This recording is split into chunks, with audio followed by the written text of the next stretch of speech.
नमस्कार, आप सभी का स्वागत है। हिंदू पंचांग के अनुसार पौष माह की कृष्ण पक्ष की एकादशी को सफला एकादशी के नाम से जाना जाता है। सफला एकादशी भगवान विष्णु को बेहद प्रिय है। सफला एकादशी अपने नाम के अनुसार सभी कार्यों में सफलता दिलाने वाली और मनोकामनाएं पूर्ण करने वाली है। जो हर काम में असफल रहते हैं या खूब मेहनत के बाद भी जिन्हें सफलता नहीं मिलती है, ऐसे लोगों को सफला एकादशी का व्रत अवश्य रखना चाहिए। कहा जाता है कि सफला एकादशी का व्रत रखने से भगवान विष्णु जी प्रसन्न होते हैं। पौष माह कृष्ण पक्ष की एकादशी की शुरुआत 7 जनवरी की रात 12:41 से हो रही है। अगले दिन 8 जनवरी रात 12:46 पर इस तिथि का समापन होगा। उदया तिथि के अनुसार सफला एकादशी का व्रत 7 जनवरी के दिन रखा जाएगा। सफला एकादशी की शुभकारिणी कथा इस प्रकार है।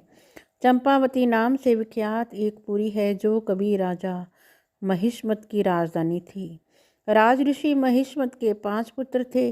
उनमें जो ज्येष्ठा था वह सदा पाप कर्म में लगा रहता था, पर स्त्रीगामी और बुरे आचरण वाला था।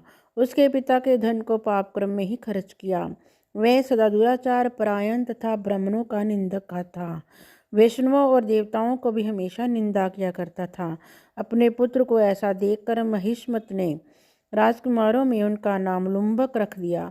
फिर पिता और भाइयों ने मिलकर उसे राज्य से बाहर कर दिया। लुम्बक उस नगर से निकलकर वन में चला गया। वहीं रहकर उस पापी ने समूचे नगर का धन लूट लिया।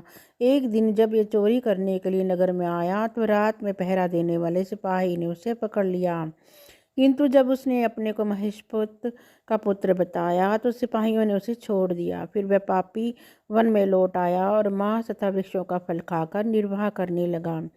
उस दुष्ट का विश्राम स्थान पीपल के नीचे था। वहाँ बहुत वर्षों का पुराना पीपल का वृक्ष था।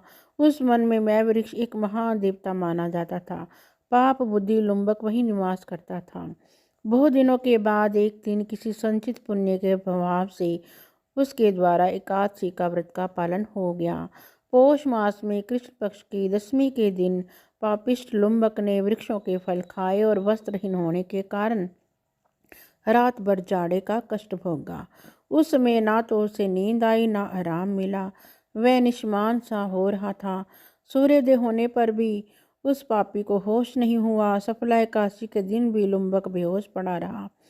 दोपहर होने पर उसे चेतना प्राप्त हुई।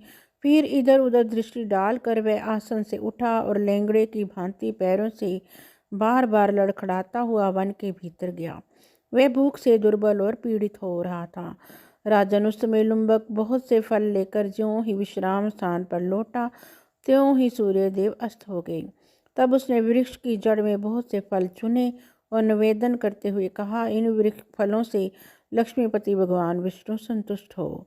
ये कहकर लुम्बक ने रात भर नींद ही नहीं ली। इस प्रकार अनायास ही उसने इस व्रत का पालन कर लिया। उस समय सहसा आकाशवाणी हुई, राजकुमार, तुम सफला एकादशी के प्रसाद से राज्य और पुत्र प्राप्त करोगे। बहुत अच्छा कहकर उसने ये वरदान की स्वीकार किया। इसके बाद उसका रूप दिव्य हो गया। तब से उसकी उत्तम बुद्धि भगवान विष्णु के भजन में लग गई। दिव्य भूषणों की शोभा से संपन्न होकर उसने अकंटक राज्य प्राप्त किया और 15 वर्षों तक वह उसका संचालन करता रहा। उस समय भगवान श्री कृष्ण की कृपा से उसके मनोज्ञ नामक पुत्र उत्पन्न हुआ।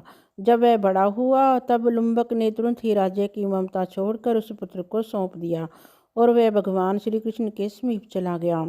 यहाँ जाकर मनुष्य कभी शोक में नहीं पड़ता। राजन, इस प्रकार जो सफला एकादशी का उत्तम व्रत करता है वह इस लोक में सुख भोग कर मरने के बाद मोक्ष को प्राप्त होता है। संसार में मनुष्य धन्य है जो सफला एकादशी के व्रत में लगे रहते हैं। उन्हीं का जन्म सफल है। महाराज, इसकी महिमा को पढ़ने सुनने तथा उसके अनुसार आचरण करने से मनुष्य राष्ट्रीय यज्ञ का फल पाता है।